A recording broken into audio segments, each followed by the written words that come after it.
अजित पवार घेणार शरद पवारांची भेट, अमित शहा घेणार शरद पवारांची भेट। शरद पवारांना वाढदिवसाच्या निमित्तानं शुभेच्छा देण्यासाठी शहा भेट घेणार असल्याची माहिती। पवार शहांच्या भेटीकडे राजकीय वर्तुळाचं लक्ष। शरद पवारांचा आज 84वा वाढदिवस। पंतप्रधान नरेंद्र मोदींनी एक्स पोस्ट करत शरद पवार यांना दिल्या वाढदिवसाच्या शुभेच्छा। राज्यसभेतही शरद पवार यांचं अभिष्टचिंतन। सभापती जगदीप धनखड यांनी शरद पवार यांना दिल्या शुभेच्छा। उपमुख्यमंत्री अजित पवार यांनी घेतली शरद पवारांची भेट। अजित पवारांकडून शरद पवार यांना वाढदिवसाच्या शुभेच्छा। यावेळी सुनेत्रा पवार, सुनील तटकरे, भुजबळ, प्रफुल्ल पटेलही उपस्थित। शरद पवारांबरोबरच अनौपचारिक चर्चा झाल्याची अजित पवारांची माहिती। राजकारणाच्या पलीकडेही संबंध असतात, अजित पवार यांचं वक्तव्य। अजितदादा आणि शरद पवार यांची भेट 100% कौटुंबिक होती, युगेंद्र पवार यांची प्रतिक्रिया। शरद पवारांकडून तलवारीनं केक कापून वाढदिवस साजरा। सकाळपासून पवारांना शुभेच्छा देण्यासाठी कार्यकर्त्यांची गर्दी। शरद पवारांनी वाढदिवसाच्या निमित्तानं तलवारीनं केक कापणं सर्वथा अनुचित। कार्यकर्ता नागरिकांनी तलवारीनं केक कापला तर पोलीस गुन्हा दाखल करतात। शरद पवार बहुधा याला अपवाद असावेत। आचार्य महामंडलेश्वर श्री महंत सुधीरदास महाराज यांची प्रतिक्रिया। मुख्यमंत्री झाल्यानंतर फडणवीसांनी एकूण 7 नेत्यांच्या दिल्लीमध्ये घेतल्या भेटी। दिल्लीतल्या नेत्यांना 5 वेगवेगळ्या मूर्ती देऊन महाराष्ट्राच्या संस्कृतीचं फडणवीसांनी घडवलं दर्शन। मुख्यमंत्री देवेंद्र फडणवीस आणि भाजपचे राष्ट्रीय महासचिव विनोद तावडे यांची दिल्लीत भेट। फडणवीस दिल्ली दौऱ्यावरती असताना दोघांची झाली भेट।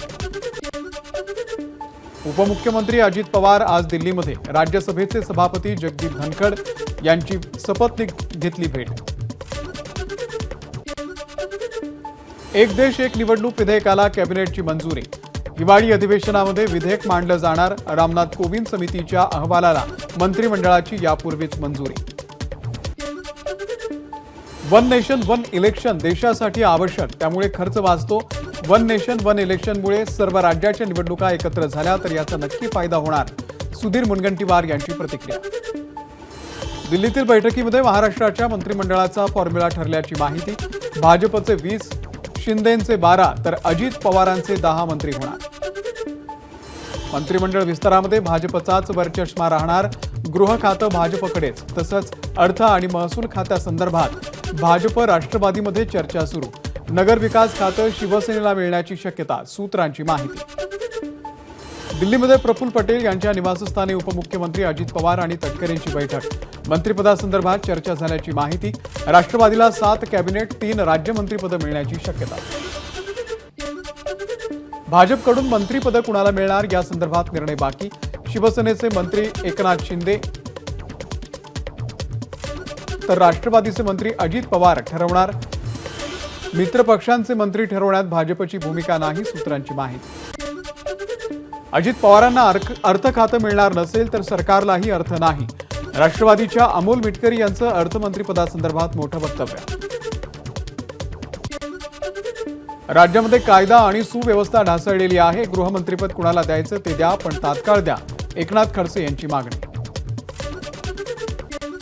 हिवाळी अधिवेशनाच्या पार्श्वभूमीवर आजपासून नागपूरमध्ये विधिमंडळ सचिवालयाचं काम सुरू। इतर प्रशासकीय कामांनाही सुरुवात। हिवाळी अधिवेशनाच्या पार्श्वभूमीवरती नागपूरच्या रवी भवनमध्ये मंत्र्यांसाठी 40 बंगले सज्ज। 16 डिसेंबरपासून अधिवेशनाला होणार सुरुवात। निवडणूक आयोगानं काही आमदारांना पाठवलं स्मरणपत्र। निवडणूक काळामध्ये केलेल्या खर्चाचा उमेदवारांना 23 डिसेंबरपर्यंत तपशील द्यावा लागणार, अन्यथा 3 वर्षांसाठी आमदारकी होऊ शकते रद्द। इंदापूरमध्ये राष्ट्रवादी शरदचंद्र पवार पक्षाचं ईव्हीएमच्या विरोधात आंदोलन। यावेळी आंदोलकांकडून जोरदार घोषणाबाजी। बॅलेट पेपरवरती निवडणुका घ्या, आंदोलकांची मागणी। ईव्हीएम घोटाळा आरोप म्हणजे सगळं थोतांड। असा घोटाळा करता आला असता तर मग मी वनवासी राहिलो असतो का? सांगोल्याचे माजी आमदार शहाजी बापू पाटील यांची विरोधकांवरती टोलीबाजी। गोपीनाथ मुंडे यांच्या जयंतीच्या निमित्तानं गोपीनाथ गडावरती कार्यकर्त्यांची गर्दी। पंकजा मुंडे आणि धनंजय मुंडे यांनी गोपीनाथ गडावरती एकत्र वाहिली आदरांजली। गोपीनाथ मुंडेंच्या जयंतीच्या निमित्तानं भजनामध्ये पंकजा मुंडे आणि प्रीतम मुंडे ही सहभागी।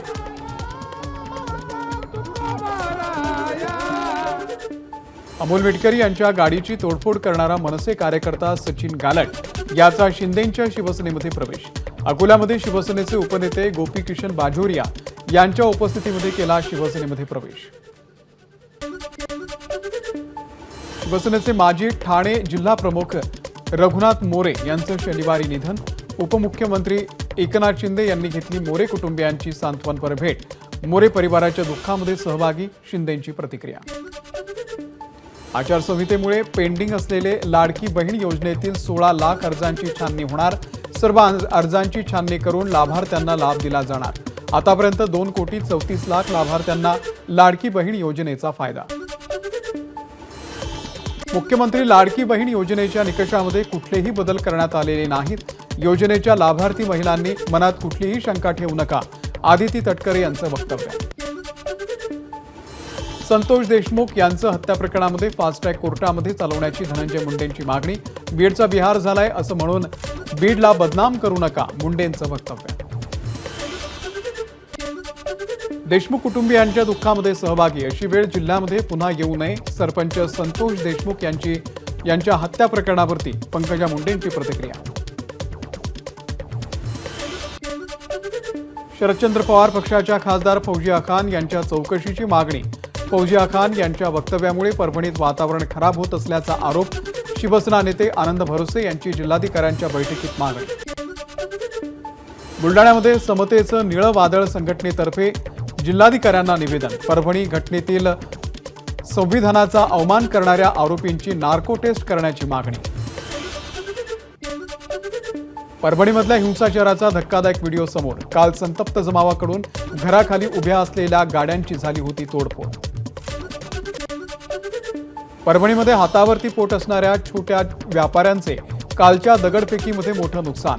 चहाचे स्टॉल, पान टपऱ्या, दुकानातील सामानांची नासधूस, व्यापाऱ्यांकडून भरपाई देण्याची ही मागणी। परभणीतील हिंसक आंदोलना प्रकरणामध्ये जवळपास 300 ते 350 जणांवरती गुन्हे दाखल। यातील 41 पुरुषांना घेतलं ताब्यात, तर 9 महिलांना नोटीस देऊन सोडलं। बीडमधील संतोष देशमुख हत्या प्रकरणाचे लातूरमध्येही पडसाद। मारेकऱ्यांना तात्काळ अटक करण्याच्या मागणीसाठी मुरुड बाजारपेठ बंद। अहिल्यानगरच्या पारनेर तालुक्यामध्ये सुपा एमआयडीसीमध्ये उद्योजकाला टोळक्याकडून मारहाण। मारहाणीमध्ये दिनेश उरमुडे हे गंभीर जखमी। मारहाणीचं कारण अद्यापही अस्पष्ट। अकोल्याच्या जिल्हाधिकारी कार्यालयाच्या समोर मुख्यमंत्री युवा प्रशिक्षणार्थींची निदर्शनं। रुजू असलेल्या प्रशिक्षणार्थींचा कार्यकाळ आणि विद्यावेतनामध्ये वाढ करण्याची केली मागणी। भिवंडी शहरालगतच्या खोणी खाडीपार ग्रामपंचायत परिसरामध्ये एनआयची कारवाई। पथकानं एकाला घेतलं ताब्यात। पाकिस्तानमध्ये देशविरोधी संघटनेशी संपर्क असल्याचा संशय।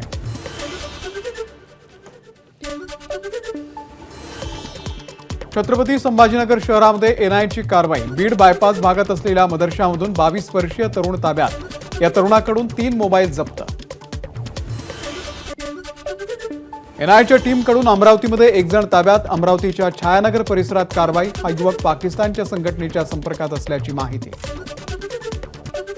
औसा तालुक्यातल्या बुधोडा येथील 25 शेतकऱ्यांना वक्फ बोर्डाची नोटीस। 175 एकर जमिनीवरती करण्यात आला दावा। शेतकऱ्यांची कोर्टात धाव, शेतकरी हवालदिल। बीडच्या विशाल डिस्ट्रीब्युटर्सकडून बोगस औषधांचा ससूनमध्येही पुरवठा। बोगस औषधांचा प्रकार लक्षात येताच औषधांचा वापर थांबवला। अन्न आणि औषध प्रशासनाकडून औषधांची तपासणी। नांदेडच्या शासकीय रुग्णालयामध्ये बनावट औषधांचा पुरवठा। बनावट औषधांचा साठा ही सेल।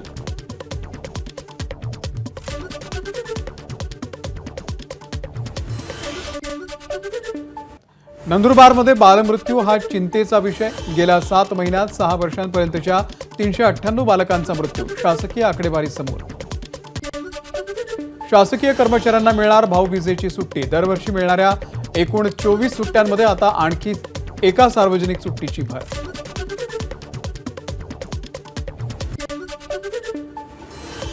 एमपीएससीच्या वतीनं होणारी समाज कल्याण विभागाची भरती परीक्षा 25 डिसेंबरला सार्वजनिक सुट्टीच्या दिवशी परीक्षा होणार असल्यानं विद्यार्थी संघटनेचा विरोध।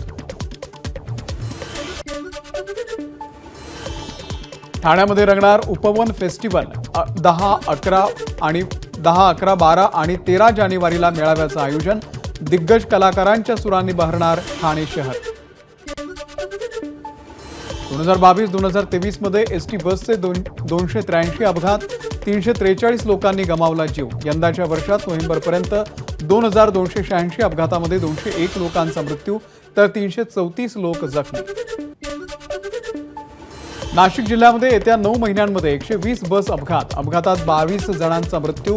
102 पैकी 46 अपघात एसटी महामंडळाच्या चालकाच्या चुकीमुळे झाल्याचं समजलं. शिर्डीमधल्या साई मंदिर परिसरामध्ये एनएसजी ब्लॅक कमांडोकडून मॉकड्रिल. मंदिर परिसरामध्ये अतिरेकी हल्ला झाल्यानंतर कारवाई कशी करावी या संदर्भात मॉकड्रिल करण्यात आला. शिर्डीमधील साई मंदिरामध्ये आजपासून हार, फूल आणि प्रसाद वाहण्यास परवानगी. कोरोना काळापासून घालण्यात आली होती बंदी. शिर्डीतल्या साई मंदिर 20 डिसेंबरपासून दुपारी 2:15 ते 4:30 या वेळेमध्ये दर्शनासाठी राहणार बंद. 3D स्कॅनिंगसाठी गठीत करण्यात आलेली समिती मूर्तीची पाहणी करणार असल्यानं मंदिर बंद ठेवण्याचा निर्णय. श्री मोरया गोसावी महाराज संजीवन समाधी सोहळा 17 ते 21 डिसेंबरच्या दरम्यान चिंचवड येथे साजरा केला जाणार. या महोत्सवाला राष्ट्रीय स्वयंसेवक संघाचे सरसंघचालक डॉक्टर मोहन भागवत यांच्या हस्ते 17 डिसेंबरला होणार सुरुवात. रत्नागिरीमध्ये जिंदाल कंपनीच्या टँक क्लिनिंग दरम्यान वायू गळती. विद्यार्थ्यांना श्वसनाचा त्रास. नांदिवडे माध्यमिक विद्या मंदिरातील अनेक विद्यार्थ्यांवरती जिल्हा शासकीय रुग्णालयात उपचार सुरू. भंडाऱ्यामध्ये मुख्यमंत्री प्रशिक्षण योजनेसाठी पात्र ठरूनही मानधन न मिळाल्यानं प्रशिक्षणार्थी आक्रमक. संतप्त प्रशिक्षणार्थ्यांकडून कौशल्य विकास कार्यालयाच्या समोर ठिय्या आंदोलन. वृत्तांगणा गौतमी पाटीलची माणगाव महोत्सवामध्ये पहिल्यांदाच हजेरी. गौतमीला पाहण्यासाठी माणगाव आणि परिसरातील नागरिकांची गर्दी. दंतेवाडामध्ये पोलिसांच्या कारवाईमध्ये 7 नक्षलवाद्यांचा खात्मा. नक्षलविरोधी सर्च ऑपरेशनच्या दरम्यान आज सकाळपासून कारवाई. चेन्नईमध्ये मुसळधार पाऊस. रस्त्यावरती पाणीच पाणी. अनेक जिल्ह्यातील शाळांना सुट्टी. पेरांबूर, माधवरम, अय्यापक्कम येथील ग्रेटर चेन्नई कॉर्पोरेशनच्या पर्जन्यमापक स्थानकांवरती 7 सेंटीमीटरपेक्षाही जास्त पावसाची नोंद. दिल्लीचे माजी मुख्यमंत्री अरविंद केजरीवाल यांची महिलांसाठी मोठी घोषणा. महिला सन्मान निधीच्या अंतर्गत महिलांच्या खात्यावरती दर महिना 1,000 रुपये जमा होणार. मंत्रिमंडळाच्या बैठकीमध्ये प्रस्ताव मंजूर. निवडणुकीनंतर 2100 रुपये देण्याचं आश्वासन. एबीपी माझा, उघडा डोळे बघा नीट.